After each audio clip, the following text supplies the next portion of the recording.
Non వేష వీడు ఎంత కొట్టినా చావని పావం. వీడిని ఇంకా 23 లక్షలు 24 లక్షల మంది ఫాలో అవుతున్నారు. వాళ్ళకి సిగ్గుండాలి కనీసం.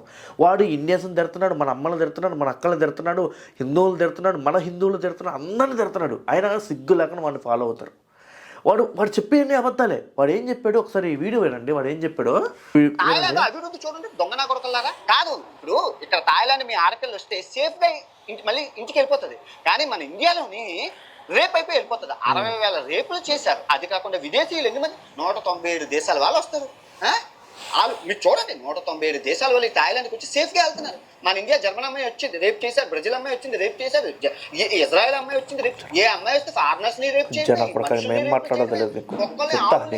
రేపులు చేసుకుంటూ ఉంటే మళ్ళీ నేను సీతమ్మని అరే తప్పు అయిపోయింది క్షమించరా అంటే మీరు రేపులు చేసుకుంటూ ఆడదానికి స్వేచ్ఛ లేకుండా చేసి ఎలాగా ఉంటే ఇంకా దేశం ఇంకెక్కడికే వెళ్ళిపోతుంది. ఈ థాయిలాండ్ యొక్క పర్ క్యాపిటల్ ఇన్కమ్ జీడిపి ఎదుగుదల చూడండి ప్రతి సంవత్సరం. అందుకే ఒకసారి థాయిలాండ్ వచ్చి సావండి, మీకు అర్థమవుతుంది దేశం అంటే ఏటో, శుభ్రం అంటే ఏటో అన్ని మీకు అర్థమవుతాయి. నువ్వు ఇంకా అదే అటుకొని పిసుకున్నావు అనుకో. ఎవరినైతే ఫాలో అవుతున్నారో మనల్ని తిడుతున్నాడు. మనం ఫాలో అయ్యాం కదా అన్ని. వాడికి 6 కోట్ల రూపాయలు డబ్బులు ఇచ్చాం కదా, నెలకు 10 లక్షలు డబ్బులు ఇస్తున్నాం కదా మనం. అలాగే ఒకటి పెడతావు, నేను రోజుకు 5 వీడియోలు చేస్తాను, 10 రోజులు చేస్తాను, 100 రోజులు చేస్తాను, నేను సంవత్సరం అంతా చేస్తాను. ఇది తెల్లార్లు ఏదో చెప్తున్నాడు విన్నాం, చేస్తూనే ఉంటాను. వీడు తెల్లారే చేస్తాడు. ఎందుకంటే ఇప్పుడు 6 కోట్లు కదా 12 కోట్లు అయితే. ఎందుకంటే బుద్ధి సిగ్గు లేని హిందువులు ఉన్నారు కదా ఇండియాలో. బలుపు ఎందుకంటే మన శివుణ్ణి ఎవరైతే తిడతారో, మన లక్ష్మీదేవిని ఎవరైతే తిడతారో, సీతాదేవిని ఎవరైతే తిడతారో మనం వెళ్ళి ఫాలో చేస్తాం. మళ్ళీ మనం హిందువులు అని చెప్పుకొని రొమ్ములు చూల్చుకుంటాం హిందువులు అని. ఈ అమ్మాయి ఎదవ నా కొడకలా చూడండి రా, మీకోసమే వాడు తిట్టేది. వాడు అన్ని బూతు తెల్లారులు ఎందుకు పెడతాడు తెలుసా? ఇప్పుడు 6 కోట్లు కదా, ఇంకొక 6 కోట్లు సంపాదిస్తున్నాడు. వాడు ఇండియా రావాల్సిన అవసరం ఏంది? మనమే పెంచిపోతున్నాం. అరే తిట్టండి రా, మేము ఫాలో అవుతాం, మీకు డబ్బులు ఇస్తాం, మీరు మా హిందూ దేవులు తిట్టండి. ఈ అమ్మ బుద్ధుండాలి నా కొడుకులకి. ఎవరైనా సరే ఫాలో అవుతున్నారు కదా, 23 లక్షల మంది ఫాలో అవుతున్నారు. బుద్ధుండాలి నా కొడుకులకి, ఎవరైనా బుద్ధుండాలి నా కొడుకులకి. ఇండియన్స్ అమ్మ వీళ్ళ కూతురు ఇండియా వస్తే మనం అంటే రేప్ చేసి పంపిస్తాం అంటే వీళ్ళ కూతుర్ని. వీడికి ఇంకా పెళ్ళి కాలేదు కదా, రేప్ చేసి పంపిస్తానంట. బుద్ధుందా అసలుకి? ఎవరైతే 23 లక్షల మంది ఫాలో అవుతున్నారు కదా, మంచి క్రియేటర్స్ని ఎవరు ఫాలో అవ్వరండి.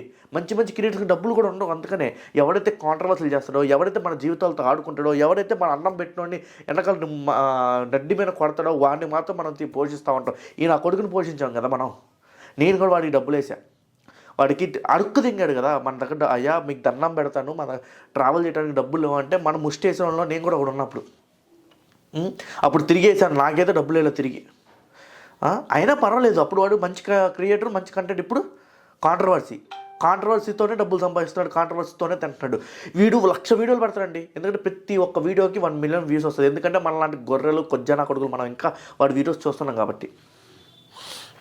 ఎవడైతే ఫాలో అవుతున్నాడో వీటి బయట పెట్టాలండి, జనాలకు తెలియాలి. నేను ఎందుకంటే ఈరోజు ఈ వీడియో చేస్తున్నాను, ఎందుకంటే ఎంత మంచిగా నేను ఇంకా చాలా ఉన్నాయి చూపిస్తాను. మళ్ళీ ఎందుకులేండి ఇదంతా. వీడికి నేను డబ్బులు వేస్తే, నాలాంటి వాళ్ళు చాలామంది డబ్బులు వేస్తే వీడు ఇట్ట ఉన్నాడు. వీడు చూడండి తల్లి పాలు తాగి తల్లి రమ్ములు గుద్దాడు. నా ఫాలోవర్స్, నాకు ఫ్యాన్స్ లేదని నేను నా ఛానల్లో 100 సార్లు చెప్తాను. నాకు ఫ్యాన్స్ అంటూ ఉంటే కుక్క పీకినట్లు అని చెప్తాను. మళ్ళీ మీరెవరు నాకు ఫాలోవర్స్ అని మీరు చెప్పడానికి నేను చెప్తున్నాను కదా. నాకు ఫ్యాన్స్ అంటూ లేదు, నా ఫ్యాన్స్ ఉంటే అది కుక్క పీ తిన్నట్టు అని చెప్తాను. ఇప్పుడు ఎవరు కుక్క పీ తినాలి? నేను కూడా తిన్నట్టే. ఎందుకంటే నేను కూడా వాడికి ఒక ఫాలోవర్ కదా, నేను కూడా తిన్నట్టే. ఆ 23 లక్షల మంది రోజు తింటున్నట్టే, పొద్దున సాయంత్రం మధ్య రోజు తింటున్నట్టే నా కొడుకులు. ఈ అమ్మ బుద్ధి ఉండాలరా, మిమ్మల్ని తిడుతున్నా, మీ దేవతలు తిడుతున్నా కానీ సిగ్గు లేకుండా వాడిని ఫాలో అవుతున్నారు. మళ్ళీ వాడు చెప్పేదానికి లాజిక్కా? ఏం లాజిక్ ఉంది వాడికి? ఇందాక వీడియోని ఎక్స్ప్లెయిన్ చేయడం మర్చిపోయాయి కదా. చెప్పిన తర్వాత ఏదో అమ్మాయిలు రేపులు అని చెప్తున్నాడు కదా. ఎన్సీఆర్బీ రిపోర్ట్ ప్రకారం ఇండియాలో ఎంతమంది రేప్ అవుతున్నారు తెలుసా? ప్రతి సంవత్సరం 30 నుంచి 40-50 వేల మంది రేప్ అవుతున్నారండి. అదే అమెరికాలో ఎఫ్బిఐ రిపోర్ట్ ప్రకారమే చెప్తున్నా. యుఎస్ఏలో ఎఫ్బిఐ రిపోర్ట్ ప్రకారం 1,00,000 నుంచి 1,50,000 మంది. మరి అక్కడ డెవలప్ అయింది కదా దేశం. మరి అక్కడ ఎందుకు ఆగట్లేదు? ఏదో కొద్దిగా నా కొడకారే, అన్వేషణ నా కొడకారి, నీకు నాలెడ్జ్ లేకపోతే, హిస్టరీ గురించి నాలెడ్జ్ లేకపోతే జియో పాలిటిక్స్ గురించి నాలెడ్జ్ లేకపోతే మూసుకొని కూర్చో. అంతేగాని ఇలా ఫేక్ కామెంట్స్ చేసి, ఫేక్ నేరేషన్ చేసి జనాలు అంటే ఉంటారు, గొర్రెలు ఉంటారు నమ్మేవాళ్ళు. ఏది చెప్పినా నమ్మేవాళ్ళు ఉంటారు. ఇదిగో ఉప్పును పట్టుకొని నిప్పు అన్నగా నమ్ముతారు. అలాంటి గొర్రెలు ఉన్నాం కాబట్టి మేము కూడా గొర్రెనే. ఎందుకంటే నా కొడుకుని ఫాలో అయ్యావు కదా. ఇప్పుడు వాడు నన్నే తిడుతున్నాడు. నేను వాడి ఫాలో అయ్యి నా వల్ల డబ్బులు వచ్చినాయి వాడికి. నేను చూడటం వల్ల వాడికి డబ్బులు వచ్చినాయి. 6 కోట్లు వాడి అకౌంట్లో ఉన్నాయి. నెలకు 10 లక్షలు సంపాదిస్తున్నాడు. ఇలాంటి వీడియోస్ మీద ఇంకా సంపాదిస్తున్నాడు. నాకు నా ఒక్క రూపాయి రాలేదండి. నేను వీడికి యూట్యూబ్ అంటే ఏంటో తెలియని దగ్గర నుంచి నేను యూట్యూబ్ చేస్తున్నానండి, కానీ నాకు ఒక్క రూపాయి యూట్యూబ్ నుంచి రూపాయి రాలా. నేనే ఇన్వెస్ట్ చేస్తున్నా. బట్ నేను ఎప్పుడు కాంట్రవర్సీ జోలిపోను. నేను ఓన్లీ ఉన్నది ఫ్యాక్ట్స్ పరంగా చెప్తాను, ఫ్యాక్ట్ చెప్తాను. కాంట్రవర్సీ జోలు ఎప్పుడు బాగోలేదు. నేను జస్ట్ ఎక్స్ప్లెయిన్ చేస్తాను. ఏదైనా కాంట్రవర్సీ వస్తే అది మంచిదా చెడ్డదా ఎవరు తప్పు అనేది. నేను ఈ రోజు వరకు మంచిగా ఉన్నానండి, కానీ ఒక్కడు కూడా నా యూట్యూబ్ ఛానల్ సరిగ్గా చూడలేదండి. ఈ రోజు నుంచి యూట్యూబ్ నుంచి ఒక్క రూపాయి నాకు రాలేదండి. ఎప్పుడు నేను బాధపడలా, కానీ నా హాబీ అది. నాకు డబ్బులు లేకపోయినా కానీ సరే, యూట్యూబ్ నుంచి రూపాయి రాకపోయినా సరే, నేను ఇన్వెస్ట్ చేసుకొని బయట కష్టపడో ఇంకో చోట కష్టపడో బయట కష్టపడి నేను రూపాయి దీనికే పెడుతున్నానండి. నా టైం దీనికే పెడుతున్నా, కానీ ఎవరు నన్ను ప్రోత్సహించట్లేదు. నాకు బాధ అనిపిస్తుంది. ఇలాంటి కొద్దిగా నా కొడుకుల్ని ఎంకరేజ్ చేస్తారు, ఎందుకు మంచి మంచి క్రియేటర్లు నాలాంటి వాళ్ళని ఎంకరేజ్ చేయరు అని. ఒక్క రూపాయి నాకు రాలేదు. ఈ రోజు నుంచి యూట్యూబ్లో ఒక్క రూపాయి రాలేదండి నాకు. అయినా సరే నేను యూట్యూబ్కి ఇన్వెస్ట్ చేస్తూనే ఉన్నా. అది నా హాబీ, నా ప్యాషన్. యూట్యూబ్లో ప్యాషన్ డబ్బుల కోసం కాకుండా ప్యాషన్ వాళ్ళని ఎంకరేజ్ చేయండి ప్లీజ్. అండ్ ఇంకా చూద్దాం, వీడు చాలా ఉంది. ఇదిగో మాటలను కోరుకుంటాను, అదే తప్పు అని ఒప్పుకుంటున్నాను కదా.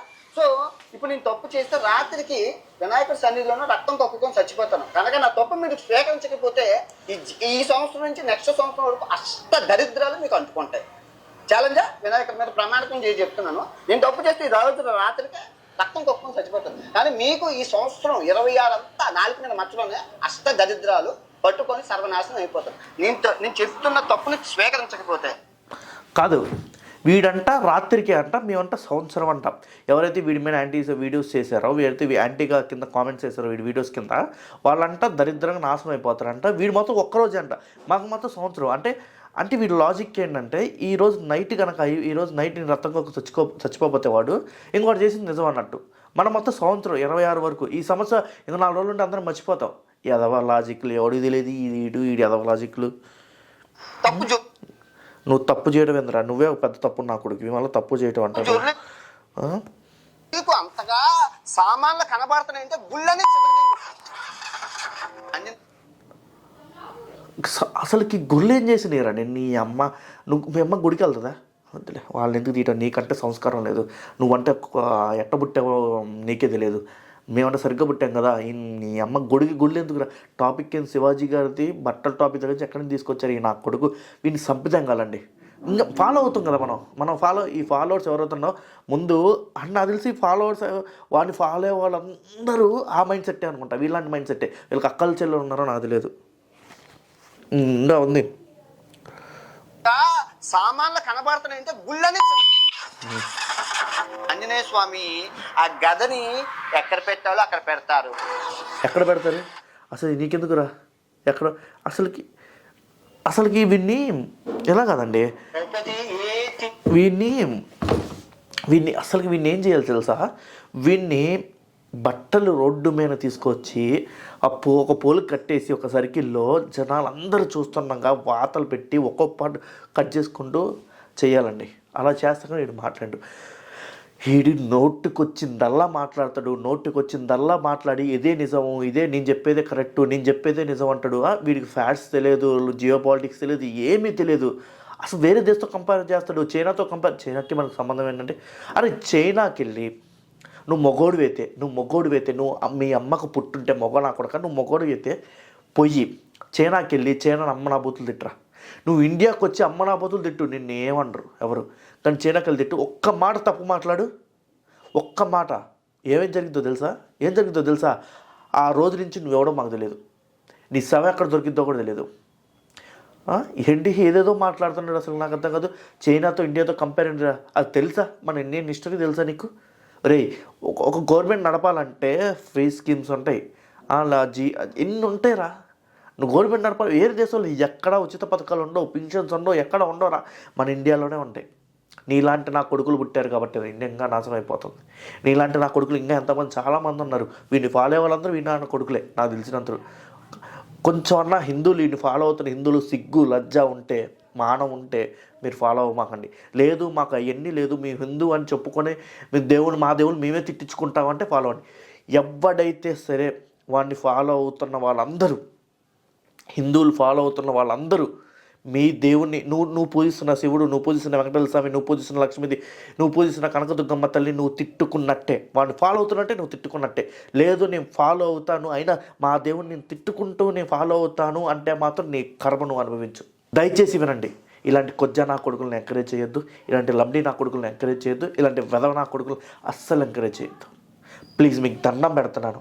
మాలాంటి క్రియేటర్స్ను, ఒరిజినల్ కంటెంట్ క్రియేటర్స్ను, ఫ్యాక్ట్స్ చెప్పే వాళ్ళని, జియో పాలిటిక్స్ గురించి మాట్లాడే వాళ్ళని కానీ మాకు డబ్బులు రావండి, నిజం మాకు తక్కువ వస్తాయి. మీ కాంట్రవర్సీ జోలు వెళ్ళాం. మమ్మల్ని ఫాలో అవ్వమాకండి, ఎందుకంటే మీకు చదువు మీకు లెర్నింగ్ ప్రాసెస్ ఇష్టం లేకపోతే మమ్మల్ని ఫాలో అవ్వమాకండి, ఎప్పటిలాగే ఉండండి. కానీ ఇలాంటి నా కొడుకులను అయితే ఫాలో అవ్వద్దు మంది చెప్తాను. ఎందుకంటే మీ పిల్లలకి మీరు ఏం నేర్పిస్తారు, మీరేం నేర్చుకుంటారు, కాంట్రవర్సీ నేర్చుకుంటారు, రేపు ఎదగాలని నేర్చుకుంటారా? ఇప్పుడు అమెరికాకి ఇండియాకి గొడవ ఎందుకు అయింది, అక్కడ ఈరోజు గోల్డ్ ఎందుకు అంత రేటు పెరుగుతుంది కావాలా, లేకపోతే ఈ నా కొడుకు మాట్లాడే మాటలు కావాలా మీకు చెప్పండి? ఈరోజు గోల్డ్ ఎందుకు పెరుగుతుంది, చైనా గోల్డ్ ఎక్కువ ఎందుకు కొంటుంది, అమెరికా గోల్డ్ ఎందుకు ఎక్కువ కొంటుంది, ఇండియా గోల్డ్ ఎందుకు ఎక్కువ కొంటుందో తెలియదు. ఎవరికి సగం మందిగా దేశంలో ఉన్న 90% మందికి తెలియదు. గోల్డ్ పెరుగుతుంది కాబట్టి నేను వెళ్ళి గోల్డ్ కొనుక్కుంటా. రేపు తగ్గిపోయిన తర్వాత అనవసరం కొనటం కాదు, ఆలోచించడం నేర్చుకోండి కొంచెం. ఈరోజు గోల్డ్ పెరుగుతుందని రేపు తగ్గిద్ది, అది ఎప్పుడు తగ్గిద్ది అనేదాన్ని మనం యూట్యూబ్లో మనం సోషల్ మీడియా చూడాల్సింది ఏంటి తెలుసా? జియో పాలిటిక్స్ చూడాలి, హిస్టరీ చూడాలి, మన హిస్టరీ మనం తెలుసుకోవాలి, ఫ్యాక్ట్స్ తెలుసుకోవాలి, మన జనరల్ నాలెడ్జ్ పెంచుకోవాలి. ఈరోజు గోల్డ్ ఎందుకు పెరుగుతుంది, చైనా ఎందుకు ఇంత గోల్డ్ కొంటుంది, డాలర్ రేటుని తగ్గియాలని కాదు కదా. అసలు షేర్ మార్కెట్లో కంపెనీలు ఎలా పడతాయి, అసలు ఇవన్నీ తెలుసుకోండి కొంచెం, మన వ్యాపార లక్షణాలు తెలుసుకోండి కొంచెం.